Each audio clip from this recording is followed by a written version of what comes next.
Alright, so now that we're getting our fabric all prepared, it's done, what we're going to move on to next is actually tracing our pattern. This is the first real step towards cutting your pattern, and is very important in drafted patterns because you don't have the seam allowance built in. So, we're going to start with a pattern piece, a ruler, and some thumb pins, which are over here. Thumb tacks, not thumb pins. Yes, so you'll need these push pins, thumb pins, and a ruler, and your pattern and your fabric. So you'll want to lay your fabric out flat on the table, and what you're going to do is you're going to take your pieces and position them on the fabric. You want to start out by doing this. Before cutting anything, I like to have everything laid out.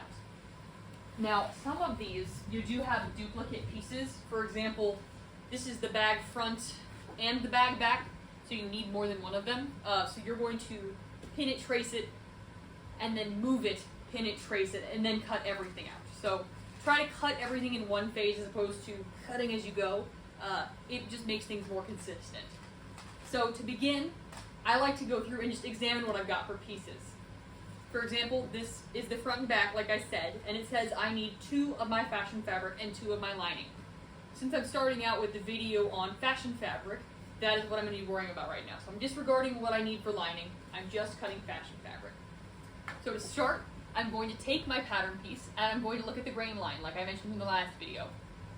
The grain line needs to line up with this edge of the fabric. I will give you another view from over top in a second, in which you'll be able to see this too. But for now, you're lining the parallel line on your pattern piece up with the edge of the fabric. And I'm going to check that with the ruler because I want it to be really nice and straight. This is what your ruler is for. And so I'm going to position it on there. I'm going to line the pattern piece up with the ruler. And I got it there perfectly. So it needs to be parallel, matching lines. And again, I will show you in a different view in a second. And then I'm going to use my thumbtacks to pin the pattern in place. This is so that it doesn't wiggle around while I'm trying to trace it. I don't want it to be trying to escape me. That is not the game we're playing here. We're trying to keep everything nice and consistent.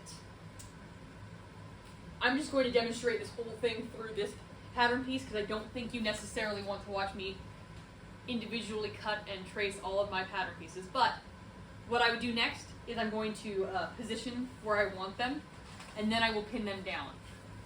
And you know what? If I knew how to do a time-lapse video, I would time-lapse it. Maybe I do. Maybe I'll look up how to do that later. If not, I'll just cut this bit out and you'll never know. So yeah, I'm just positioning these on here. One thing I am working around is my fabric has got some stains on it. That's actually why I picked it, is to get it out of the running for your choices. I don't want you choosing stained fabric and being like, oh god, my bag came pre-stained. That's no fun. So I'm positioning these with the grain line in mind. I'm also trying to be kind of like, mindful of how much fabric and space I'm using. Mine does have some gaps in it because I'm avoiding this spot. There's a big old stain there from, God, I hope it's coffee. This is just a lining piece. You want to look and be sure. This is just lining, that's just lining. All the rest of these need fashion fabric in some iteration. Some of them need 2 pieces, some of them just need 1. So, now that I'm getting them pinned down, I'm just going to pin all of them actually. I'm pinning them with being sure to leave a good gap between them because I've got to put the seam allowance on when I'm tracing it. And if I nestle them all really close together, I'm just going to have to move them again because they won't work. It simply will not allow me to do the thing I need to do if they're all touching to begin with. On a commercial pattern, if you buy a commercial pattern, you will notice that they come with a suggested arrangement of pattern pieces on fabric. This is to maximize how much bang you're getting for your buck so you can buy as little fabric as possible. Since this is a drafted pattern, we don't have that luxury, but it's okay because you just get to figure it out on your own, which makes it more exciting, more of a thrilling challenge. Yeah, I think the stain spreads to there, so I'm going to avoid that chunk. This part's good. And like I said, keep note of the things you're going to have to double up so you mentally reserve space for them. You will be working with 1 yard of fabric of each of your lining and your fashion fabric, and it'll be less than this because, like I said, I'm working around the stain, so I gave myself some extra room to cut around stuff. All right, and we're lining this. This needs to go up here, away from the stain zones. Checking it.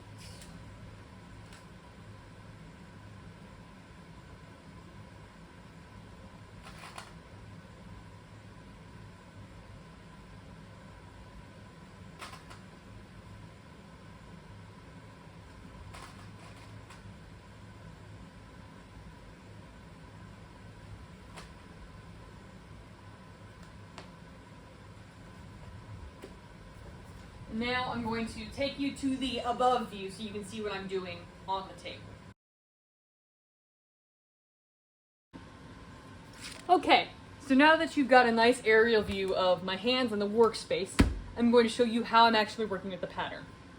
As you can see, I've got all my pattern pieces pinned down, and their grain line arrows are matching up with the selvage edge, which I will demonstrate actually to you how I did this. So I'm taking my ruler and I'm lining it up with this edge of the fabric. This is the edge that was preserved and used when it was woven, so it is the true straight edge. This edge over here is the part that it was cut on, and so we've got no guarantees about the quality of it or the straightness. So you want to use this edge as your reference point. You're going to line your ruler up with there, and then you want to match it up. I'm actually going to line not the edge of my ruler, but one of the lines so that I can perfectly line this up on my pattern piece. So you'll notice the grain line is perfectly in line with this, which means they're totally parallel, which is what you want. And once you've got that achieved, we're going to use our tailor's wax, and we're going to start tracing stuff. You can also use a pencil for this, or chalk, tailor's chalk. I've got wax because my fabric is white, and so I need a color to mark it. I could use pencil. The only other colors of chalk and wax we have are white, and so marking my fabric in white will do nothing for me. So what I'm going to do to start with is I'm just going to go around the outside, and I love the shape of this. It's so easy to work with because it's just a big old square. And I'm just rubbing my wax along the outside here. So this is me tracing my seam line, and I want it to be hugging the edge. I'm using this. And I'm just going like this. I'm using that as my guide. I'm not doing anything fancy yet. Whoops. There we go. So now that I've got that all traced, that's part of it now, I'm going to take my ruler, because this piece has currently got its stitch lines traced. This is where you're going to sew along once you've got it cut out. But if you cut along this line, your bag is going to be very oddly shaped and small because you will have left yourself no seam allowance. So that's where the ruler comes back in again. I noted that this pattern has 5/8 seam allowance marked on all of the sides, and I am going to add that. So I'm going to look at my ruler, and on my ruler, this is a 1/2 inch, and 5/8 is 1/4 more than a half. Nope. 5/8 is 1/8 more than a half. Yeah, there we go. And so I'm going right there. This ruler is broken up into eighths, and that is where I want my line to be. So I'm going to say, okay, so 5/8 is just 1/8 more than half. So that's where I want it to be. And I'm going to mark multiple spots along each side, lining my 5/8 mark up with the edge of the pattern piece and marking it there. And then I'm going to do one more over here. Once I have 3 is good for this size of a piece, I'm going to take my ruler and line it up, connecting these 3 lines, and I'm going to go, and I'm just drawing a line with them. So, and that is my seam allowance. So this is where I'm going to cut. This is a 5/8 inch seam allowance, leaving me 5/8 of an inch of fabric that's off, tucked into the inside of my bag, and that's where sewing is happening. And then I'm going to do that on all the sides.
Alright, so we've reached the point where we've got this pattern piece all traced with seam allowances on each side.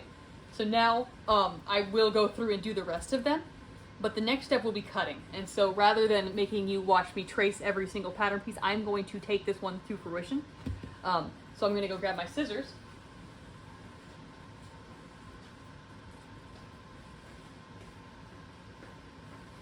And what I'm going to do is I'm going to use them to cut along the outer line that I just drew.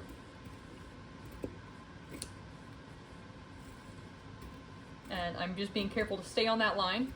I don't want to undercut or overcut. There we go. And then this side.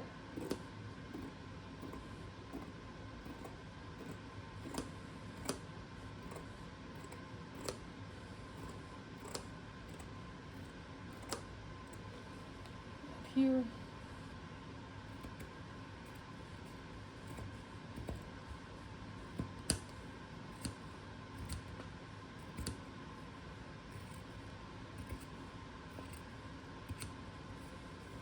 And then over here. And like I said, you will want to have all of yours pinned down and traced before you start cutting. And actually, I would remove the pattern piece entirely. I would just take it out before cutting, so I'm just gonna pull the pins out and carefully return them back to their Tupperware so they don't stab anybody. Going to set that to the side, and then I would cut it out just using the traced lines, because I no longer need the pattern piece. The pattern piece is marked on my fabric. However, one thing you will want to do before you remove your pattern piece, so before you cut it probably, and I'm actually going to repin it, is there are markings on there that you need to transfer onto your pattern. I should have mentioned this earlier, but I'm mentioning it now, so hopefully you watch all of the videos and bring up things you liked and cared about, and be like, wow, I really love that part where you pinned it back to the table and made us watch. That was really fun.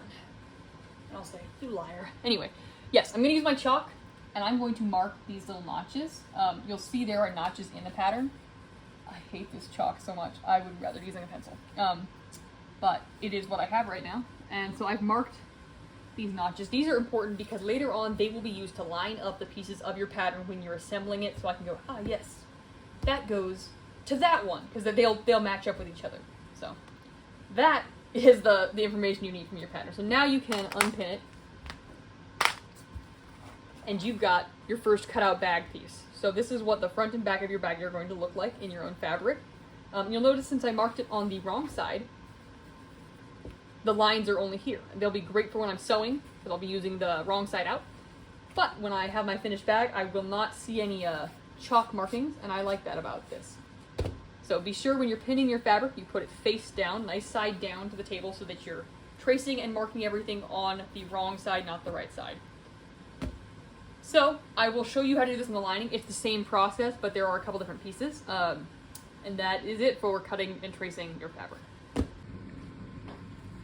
Okay, so the one real difference between cutting on your lining, or tracing and cutting on your lining, and tracing and cutting your fashion fabric is this lovely piece here. It's the casing for the drawstring. We've also got the front pocket, which is out of your contrast fabric to make it look, there's a little pop of something special. But this piece is the one that has to be done differently. That piece is the same, but this piece needs to be cut on the fold. So, in order to do that, before you get started pinning everything else out, this is what I would recommend. I would recommend doing it first. And what you're going to do is you're going to line the selvage edges of your fabric up. Wrong sides out. You're going to press the fold with your hands. You can also iron it if you're really needing to make sure it's secure. But I'm fine with you just kind of finger pressing it. And then you're going to line this up here. So what you want is you want the marking for the on the fold part to sit directly on the fold, ever so nicely. And you'll notice that it extends out onto the fabric. So I'm going to pin this side first, actually, because I want it to stay on the fold. This piece, you'll also notice, does not have a grain line. Let's scoot it out a little bit. Yeah, there we go. You'll also notice this piece doesn't have a marked grain line, and that's because it's implied when you put it on the fold that it will be on the grain line. So because I'm pinning it here and I've got this line straight, this all is going to work just fine and be the way it needs to be grain line wise. And then I'm just going to go about tracing it just the same. I'm going to mark a 5/8 seam allowance. But yeah, when you're cutting pieces that need to be done on the fold, I generally try to do them first because they need something so specific, and also because it is difficult to cut something on the fold when you've already cut a whole bunch of chunks out of it and your selvage edges are no longer available for you to line up easily. Other than that, you proceed with the lining the same way as you would the other fabric. I'm going to, once I get this cut out, I will show you, I'll unfold it and we will look and get things pinned on the other way. You'll also notice that when I folded this, I did fold it so that the right sides were together and the wrong sides were out. This is very intentional because then my markings are going on the wrong side, which is where they are they supposed to be. Ooh, she's getting wiggly. You gotta be careful that your fabric is not swishing out, and if it is, you might just want to add a few more pins. I'm going to actually, because it is not cooperating. It needs a middle pin. Yeah. Yeah, so you just go around, mark your cutting lines, same as usual.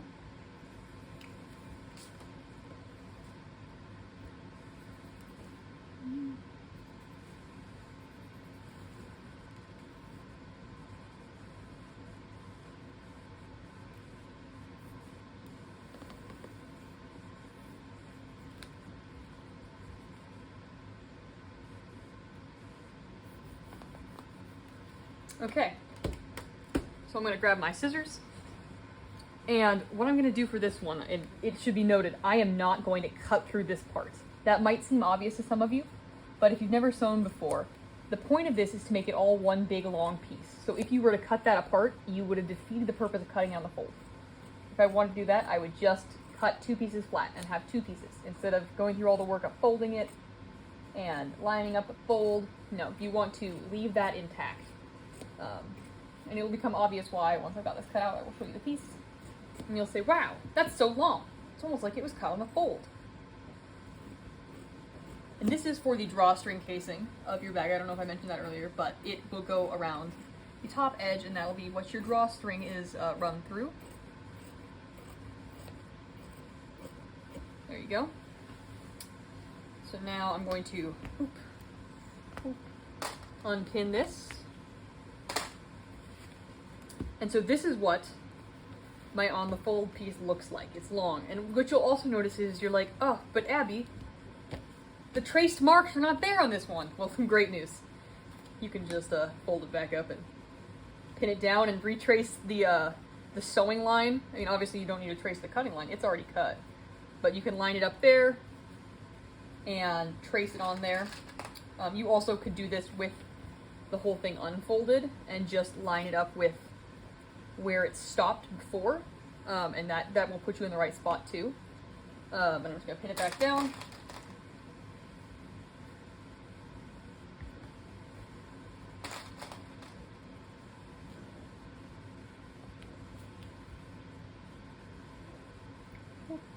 Okay, and then I'm just tracing it around again. So nothing too complicated. It is just a piece that needs to be noted that you've got to do something different. And like I said, I would do it first. Do it before you get committed to cutting all your other stuff out and then you realize you didn't leave a nice space for this. Okay, so this is what your cut on the fold piece looks like. It's big and long. And then to finish cutting the rest of your pattern, you just unfold and start pinning again flat. So that's the only piece you got to do this for. And that is the last real tip you need to get started with cutting out your fabric.